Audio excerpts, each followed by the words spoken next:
dihubungkan dengan sisi makhluk, hamba. Jadi wallahu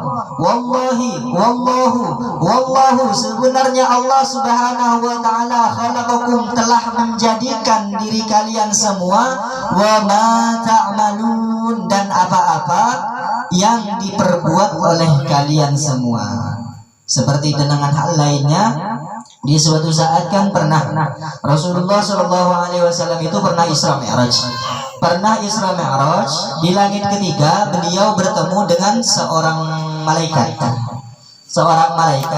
di sisi lain. Akan tetapi dilihat di sisi-sisi yang lain ada 4 penjuru malaikat ini yang menyanggah arasnya Allah Subhanahu wa taala. Biar kita tahu apa dalil asal muasalnya la haula wala quwata illa billahil aliyil azim.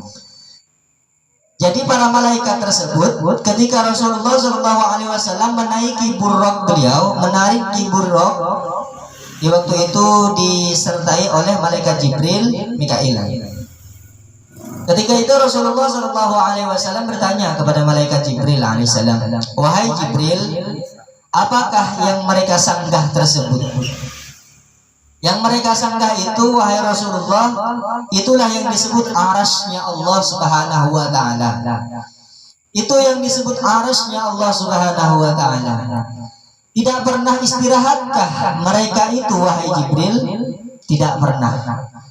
Mereka itu tidak pernah istirahat, tidak pernah capek, tidak pernah menurunkan, tidak pernah mengeluh, tidak pernah berduka cita atas aras yang disanggah di punggungnya. Kemudian malaikat tersebut membaca.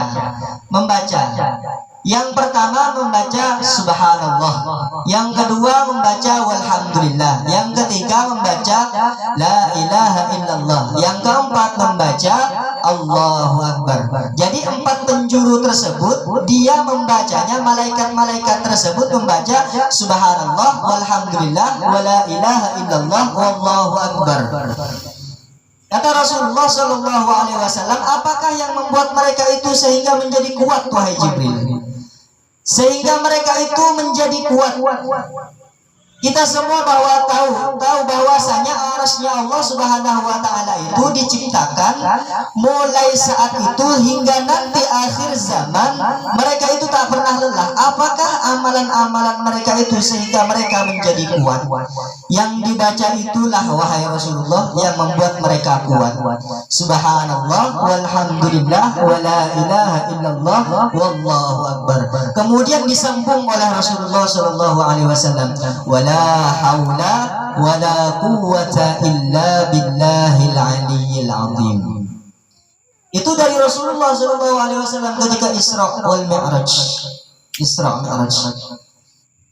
Yang dibaca oleh Rasulullah ketika melihat kekuasaan Allah Subhanahu wa taala yang ditampakkan kepada para malaikatnya, Rasulullah SAW mengucapkan dan menyambung kalimat-kalimat yang disebut, yang dibaca oleh para malaikat tersebut. Subhanallah walhamdulillah wala ilaha illallah wallahu akbar. Disambung oleh Rasulullah, wala haula wala quwwata illa billahil aliyil azim. Sehingga itulah mulai dari sekarang, daripada itulah sehingga mulai dari zaman Rasulullah SAW hingga kita sampai sekarang, tasbih tersebut dibaca setelah selesai sholat dibaca.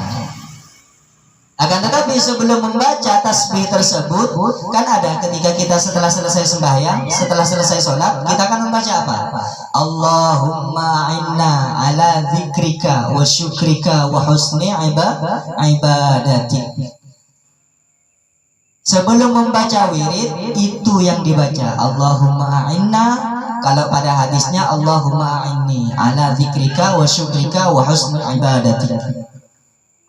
Itu membacanya. Itu adalah sebagai tanda ucapan dan ungkapan cinta Rasulullah terhadap Mu'adz bin Jabal. terhadap Mu'adz bin Jabal. Wahai Mu'adz ibn Jabal, ana uhibbuka, aku cinta akan engkau wahai Mu'adz bin Jabal. Jadi sebagai tanda ungkapan cintaku terhadap engkau wahai Mu'adz bin Jabal, kata Rasulullah SAW, maka bacalah selepas sholat, Allahumma a'inna ala zikrika wa syukrika wa husni ibadatik. Itu sebagai ungkapan cinta Rasulullah kepada sahabat beliau yang bernama Mu'adz ibn Jabal. Baru ketika itu membaca subhanallah, subhanallah, subhanallah, subhanallah, alhamdulillah, alhamdulillah, alhamdulillah, wa la ilaha illallah, wallahu akbar. Dan dibaca itu selepas sholat dibaca. Bahkan disebutkan dalam kitab hadis, Riyadhus Shalihin itu disebutkan di situ bahwasanya kalau orang itu ingin sehat, kuat jasmani dan rohaninya, zahir maupun batinnya, maka bacalah tasbih tersebut, subhanallah walhamdulillah wa la ilaha illallah wallahu akbar. Subhanallah 33, walhamdulillah 33, Allahu akbar 33. Jadi disambung dengan terakhirnya itu disempurnakan ke 100, la haula wala quwata illa billahil aliyil azim. Itu termasuk amalan agar kita kuat jasmani dan rohani. Justru daripada itu para ulama-ulama kita menyampaikan agar kita ini tidak telat, tidak lupa. Terkadang kan kita suka sibuk dengan keduniawian kita. Makanya para ulama-ulama kita menyampaikan selepas sholat dibaca tasbih tersebut. Bahkan disandarkan tasbih yang biasanya kita pakai itu tasbih, itu namanya bukan tasbih, itu namanya subhah. Karena itu sering digunakan untuk wiritan subhanallah walhamdulillah wala ilaha illallah wallahu akbar, maka subhah tersebut dikenal orang dengan tasbih. Itulah yang disebut dalam kaidah fikih amrun bi syai' amrun bi wazailihi. Sesuatu yang membuat kita menjalani sesuatu itu boleh, wajib, maka yang beriringan dengan hal-hal apapun yang berhubungan dengan hal-hal tersebut menjadi wajib pula. Makanya subhah itu digunakan untuk membaca tasbih. Makanya alat yang kita gunakan tersebut pun juga dinamakan tasbih, padahal itu namanya subhah, tasbih. Wallahu, demi Allah, demi diriku. Ini Allah Subhanahu wa taala membanggakan diri beliau. Makanya kata Roma itu apa? Pakaianku, katanya. Pakaian Allah. Sombong itu hanya pakaian Allah, bukan pakaian makhluk, bukan pakaian siapapun. Wallahu khalaqakum, demi Allah, sungguh Allah sebenar-benarnya. Allah lah yang telah menciptakan kalian, Allah lah yang telah membuat wujud-wujud kalian, Allah lah yang menjadikan zahir batin kalian. Wa ma ta'malun, dan amal-amal kalian, apapun yang kalian perbuat, apapun yang kalian lakukan, itu tidak lepas daripada amalnya Allah Subhanahu wa taala.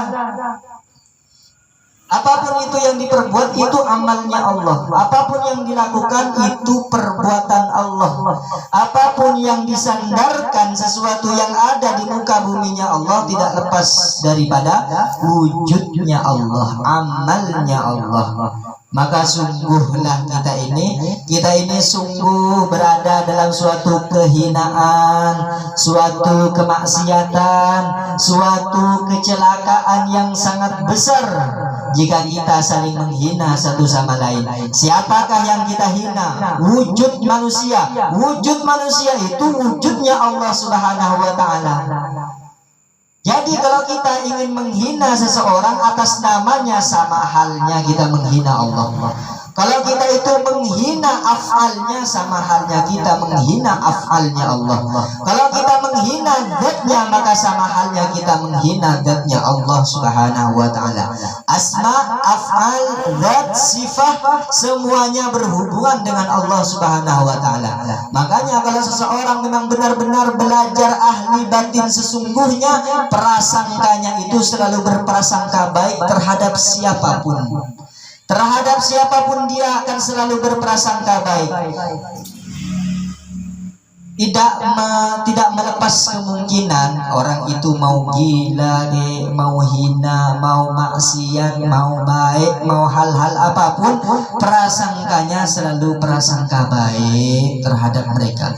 Karena apa? Kok bisa perbuatan buruk pun disangka baik? Kenapa? Kenapa perbuatan buruk disangka baik? Perbuatan baik prasangka baik, perbuatan buruk harus berprasangka buruk. Kenapa? Dia selalu musyahadah dan muraqabah terhadap Allah subhanahu wa ta'ala. Apapun yang dia lihat selalu melihat wujudnya Allah subhanahu wa ta'ala. Apapun yang dia pandang selalu memandang Allah subhanahu wa ta'ala. Tapi ingat, hati-hatilah setiap siapapun. Kalau diri kita, diri seseorang, siapapun itu, kalau af'alnya fana fillah, asma'nya fana fillah, zikirnya zikir fana fillah, asma, sifat, zat, dan af'alnya fana fillah, menghina orang tersebut bagaikan menghina Allah subhanahu wa ta'ala. Disitulah yang disebutkan oleh Allah subhanahu wa ta'ala dalam hadis qudsi beliau. Apa yang beliau sampaikan? Man adali waliyan faqad adantuhu bil harbi. Barang siapa memusuhi para waliku, barang siapa memusuhi kekasih-kekasihku, maka aku umumkan perang terhadap mereka. Apa isinya para wali-wali Allah? Apa di dalam batin-batinnya para wali-wali Allah? Mereka para wali-wali yang dikasihi oleh Allah subhanahu wa ta'ala tidak lain husnudzon selalu terhadap siapapun. Mereka selalu berprasangka baik. Ana inda dhanni abdi, aku menurut prasangka hambaku, kata Allah subhanahu wa ta'ala.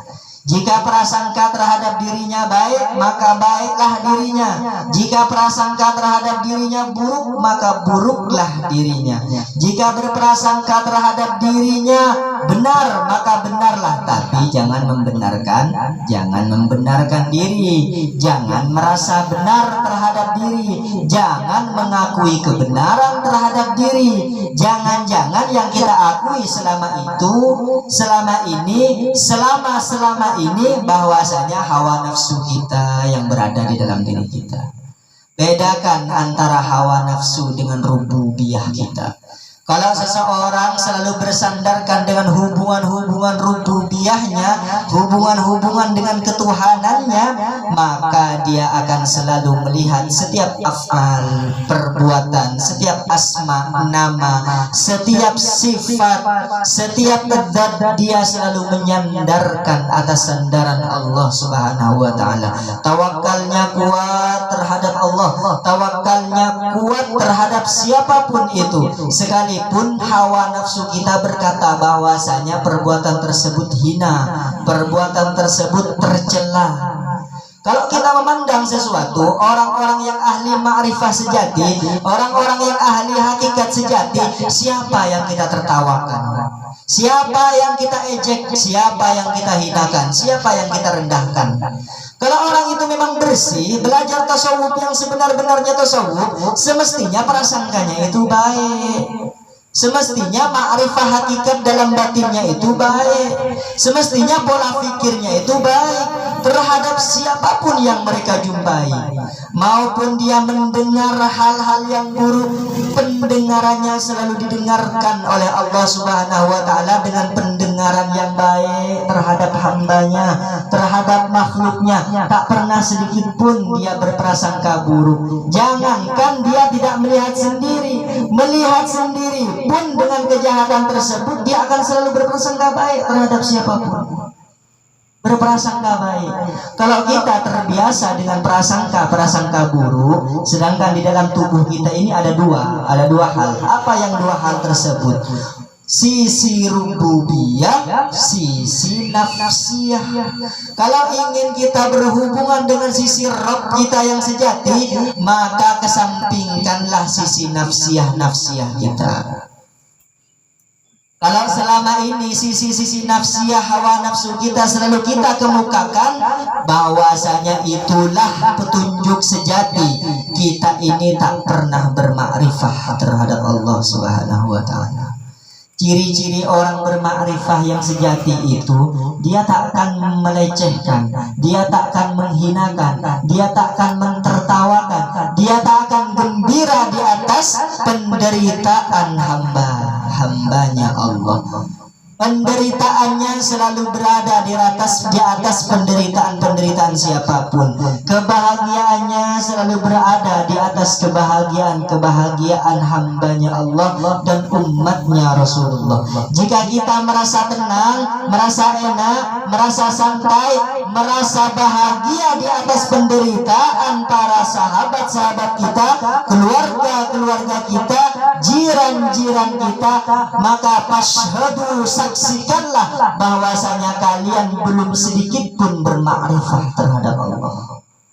Makrifah yang sejati itu apabila orang merasa dihinakan, dia pun juga merasakan sakitnya. Kan kebanyakan sekarang nih, kebanyakan apa? Mentang-mentang orang itu tidak tahu tentang ilmu hakikat, mentang-mentang orang itu tidak tahu tentang ilmu ma'rifah, mentang-mentang seseorang tersebut tak tahu tentang ilmu tasawuf, ditanyakan terus-menerus, digunakan sebagai bahan ejekan. Siapa yang kita ejek? Itu siapa? Jika memang benar diri kita bermakrifah kepada Allah, semestinya kita tidak ngejek orang yang tidak tahu. Semestinya kita tidak mentertawakan orang yang hina. Semestinya kita tidak merendahkan orang yang ahli maksiat. Kalau kita memang benar-benar arif billah, ma'rifah, kenal kepada Tuhan kita. Karena kalimat Allah itu bukan sembarangan kalimat yang diutarakan, bukan sembarangan asma yang harus kita sembah, bukan sembarangan af'al yang harus kita patuhi, bukan sembarangan zat yang harus kita tunduk terhadapnya. Itu menyempurnakan dari hal-hal kesucian. Hal-hal yang suci itu disempurnakan, hal-hal yang baik itu disempurnakan, hal-hal yang benar itu disempurnakan. Kesempurnaan di atas kesempurnaan, disitulah Allah mengatakan wallahu, demi Allah dan sesungguhnya Allah, bermula Allah, maka aku Allah Subhanahu wa ta'ala menyaksikan bahwasanya diri kalian tidak pernah bermakrifat sedikit pun kepada Allah. Kalau diri kalian ini masih saja mengejek, menghinakan, mentertawakan sisi lain daripada diri kalian, maka fashhadu wallahu, demi Allah, demi diriku yang mulia, kata Allah, kalian sedikit pun tak pernah bermakrifah kepadaku, kata Allah.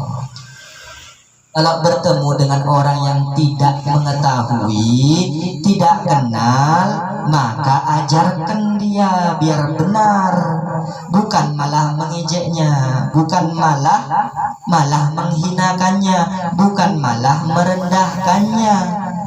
Sebenar-benarnya ma'rifah itu di bawah, atas, bawah, bawah di bawahnya lagi, bukan di atas, diam di atasnya. Itu makomnya fillah, makom terhadap Allah, hubungan rububiyah kita terhadap Allah. Kalau orang bisa sholat 2 rakaat, kok saya tidak bisa? Kalau orang bisa sholat 100 rakaat, kok saya tidak bisa?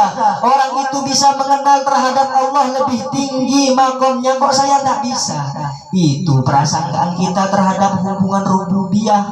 Akan tetapi kalau berhubungan dengan masyarakat, sesama makhluk, letakkanlah kepala kita di atas kaki mereka. Kalau kita masih meletakkan kepala kita setinggi-tingginya, itulah yang disebut ad-dunya ra'sul khati'atihi. Itulah yang disebut dunia alam kita ini tempat segala kehinaan, tempat segala kemusnahan, tempat segala kekotoran, tempat segala dosa.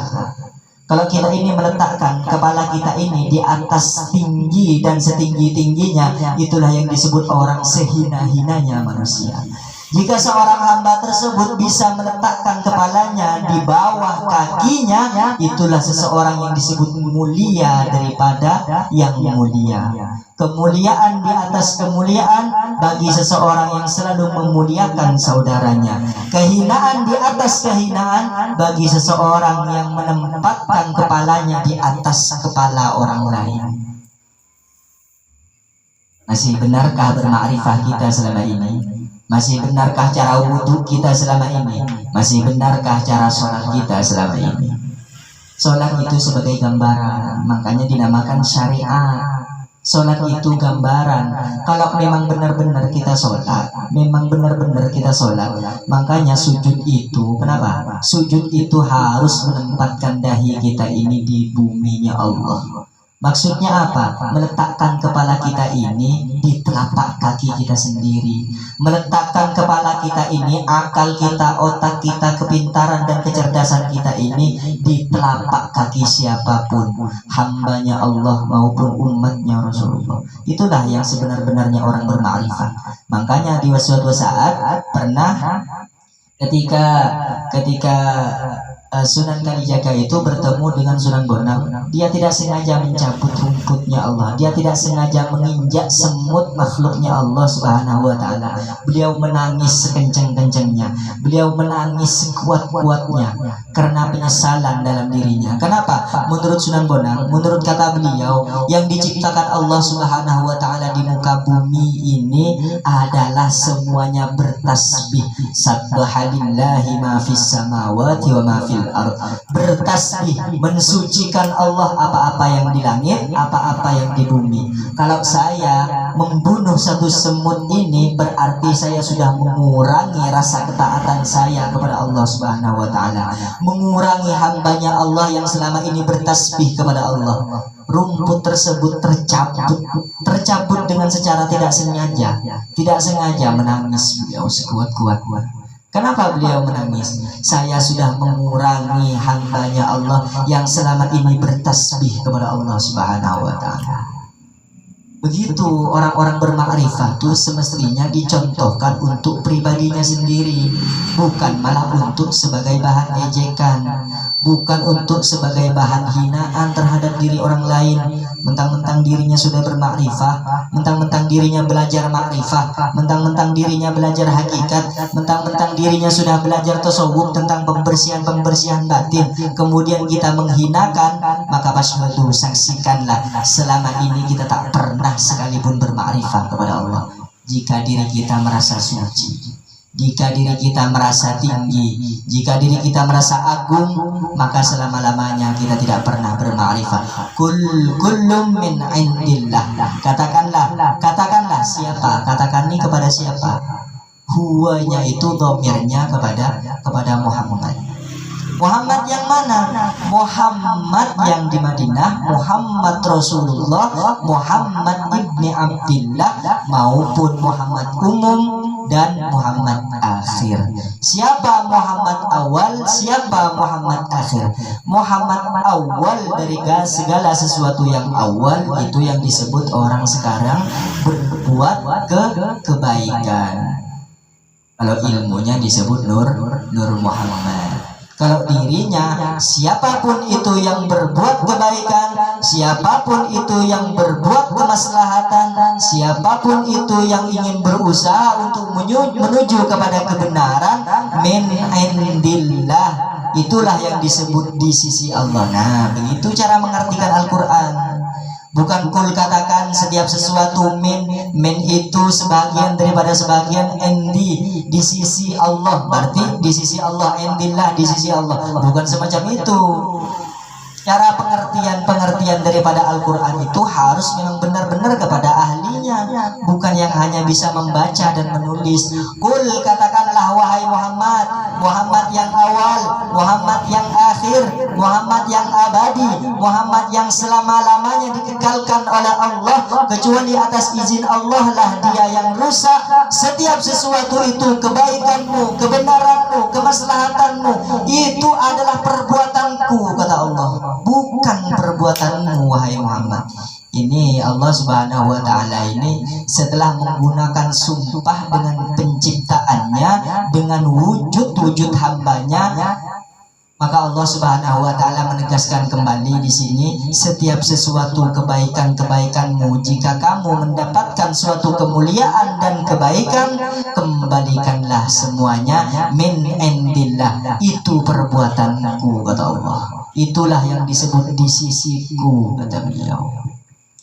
Makanya bismillahirrahmanirrahim itu bukan hanya sekedar dibaca saja, enggak. Bukan hanya sekedar ditulis saja, enggak. Bukan sekedar hanya dibaca-baca aja, enggak. Tapi harus dimengerti sebenar-benarnya, faham. Kalau orang itu sampai maupun tak sampai di sisi Allah Subhanahu wa taala, di sisi Allah itu dia harus melewati 4 tahapan. Apa 4 tahapan? Asma, af'al, sifat, zat. Asma, apa yang dikatakan asma? Itu yang berada di dalam hadis, yang berada di dalam Al-Quran, yang berada di dalam dalil-dalil dan hujah-hujah yang lain. Itu yang disebut fil asma. Cukup di situ kah? Enggak cukup di situ. Kita harus mengetahui af'alnya. Setelah kita belajar membaca, setelah kita mengetahui cara bacanya, setelah kita mengerti dan faham tentang bacaan-bacaan tersebut, maka ketahui siapa yang berbuat itu. Af'alnya itu siapa? Siapa yang memberi pengetahuan terhadap kita? Siapa yang memberi kecerdasan, kepintaran, kemuliaan terhadap kita? Kita ketahui af'alnya. Siapa af'alnya? Itulah yang disebut af'al Allah, wujudnya Rasulullah. Kalau af'al itu dari Allah, maka wujudnya yang disebut Rasulullah. Bahasa maturana Rasulullah Allah, diperintahkan oleh Allah Subhanahu wa taala.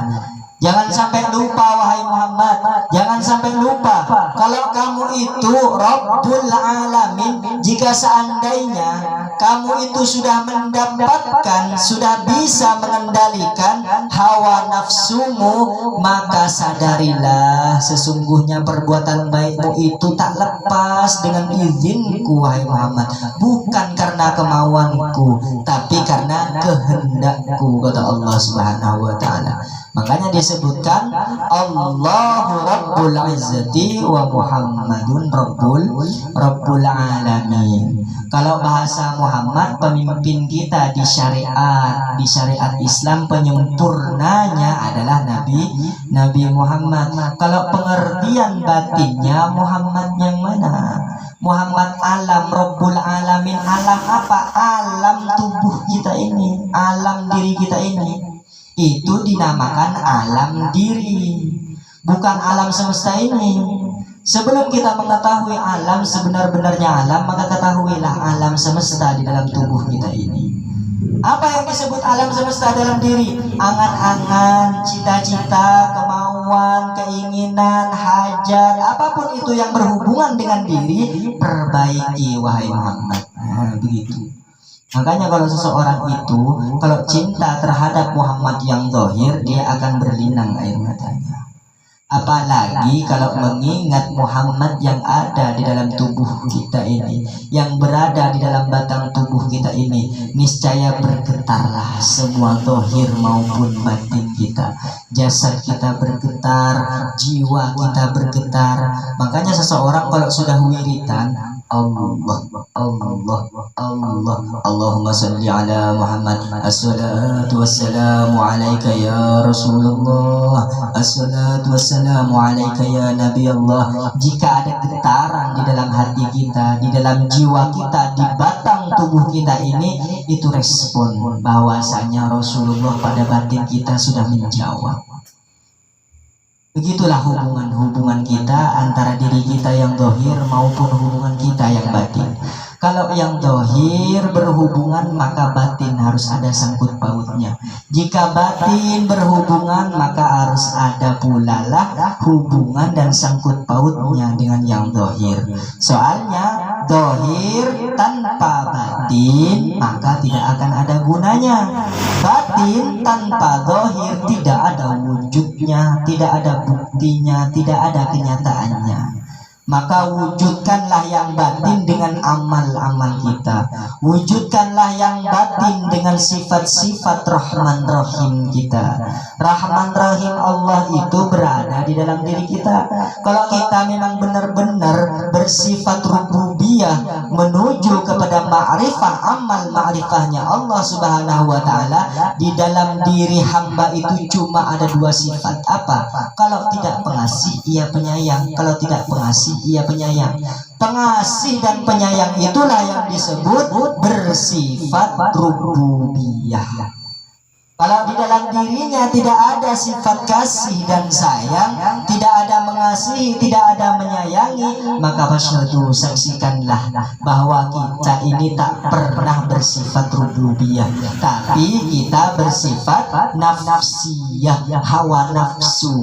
Hawa nafsulah yang selama ini kita amalkan, hawa nafsulah selama ini yang kita baca, hawa nafsulah yang selama ini kita kerjakan. Bahkan hawa nafsu pula lah batang tubuh kita ini. Kalau berhubungan dengan hawa nafsu, maka asma, sifat, af'al dan dzat, asma, sifat, af'al, dzatnya Allah Subhanahu wa Ta'ala kosong di dalam diri manusia itu. Akan tetapi asma, sifat, af'al, dzat, kalau di dalam dirinya luar maupun dalam ada sifat kasih sayang, itulah yang disebut Bismillah. Dengan sirnya Muhammad wujudlah Allah yang bersifat kasih sayang. Begitu cara membaca Bismillah itu begitu. Bismillahirrahmanirrahim, dengan menyebut nama Allah yang Maha Pengasih dan Maha Penyayang. Kalau tafsir yang sebenarnya, apa itu dengan sen itu sir, mem itu Muhammad, dengan rahasia Muhammad, dengan sirnya Muhammad. Apa yang disebut sirnya Muhammad? Insan, yaitu manusia. Maka nyatalah Allah yang bersifat kasih sayang. Sifat kasih sayangnya Allah itu nampak pada diri kita jika di dalam diri kita ada kasih sayang. Kalau di dalam batang tubuh kita ini, dalam pikiran kita ini, dalam sangka hati kita ini tidak ada sifat kasih sayang, maka selama ini kita tak pernah bermakrifah kepada Allah, tak pernah bertauhid kepada Allah, tak pernah bertasawuf diri kita, tak pernah berhakikat diri kita. Kita hanya bisa membaca dan menulis, tapi kita tidak bisa mengamalkan.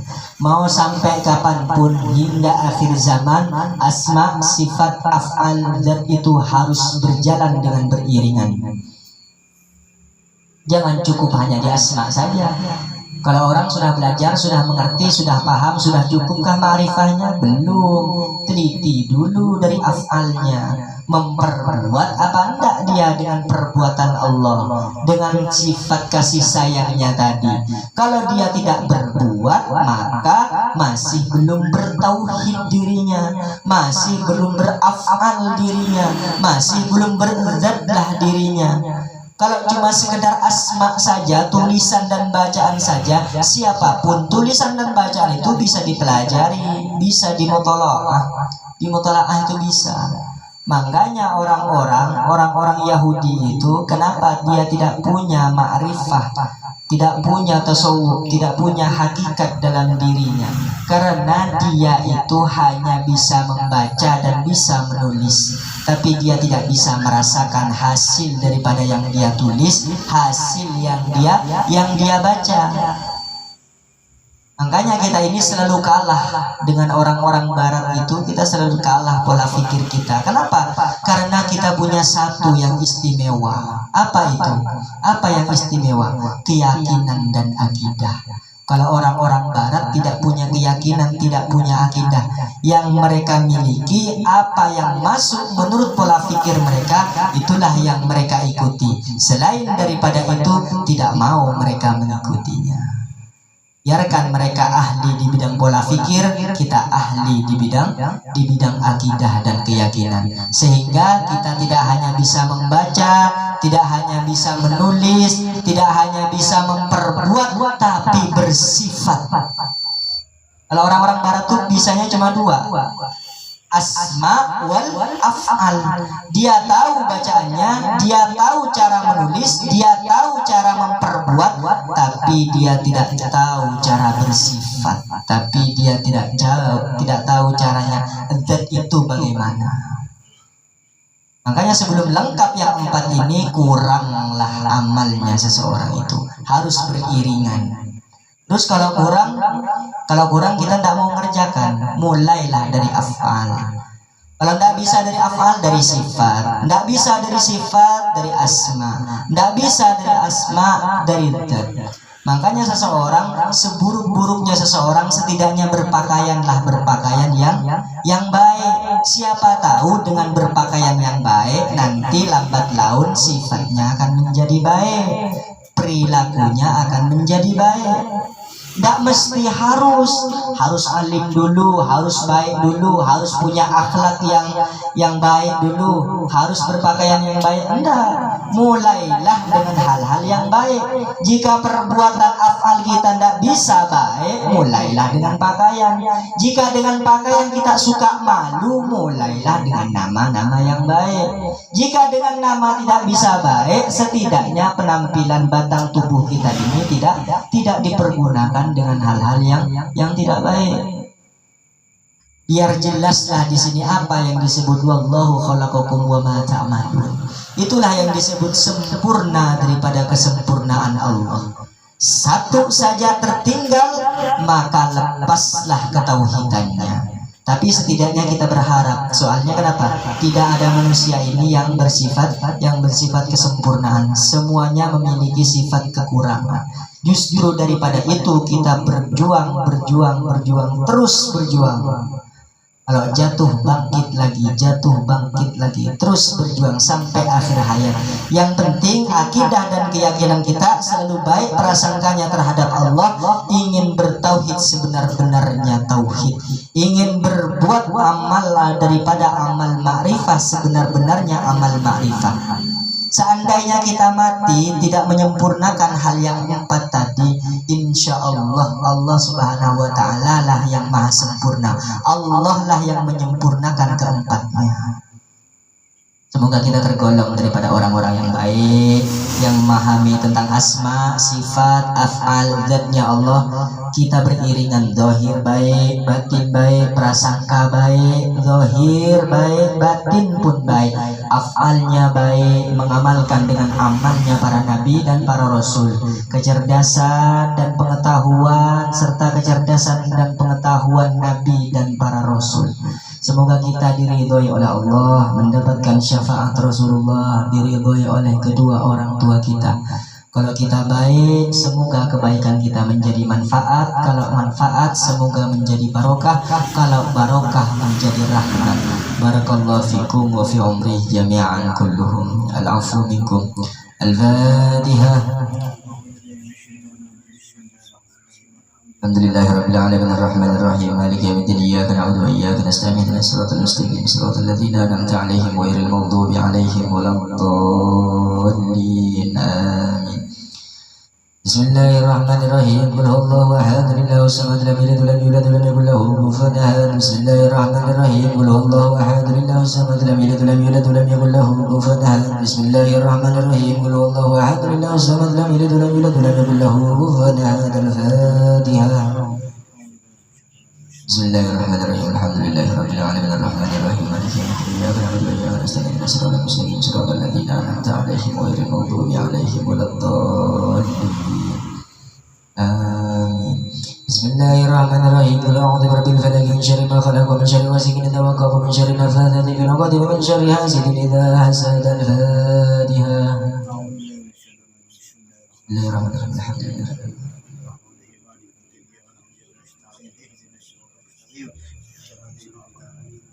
Bismillahirrahmanirrahim. Qul a'udzu birabbin nas, malikin nas, ilahin nas, min syarril waswasil khannas, alladzi yuwaswisu fi sudurin nas, minal jinnati wan nas. Al-Fatihah.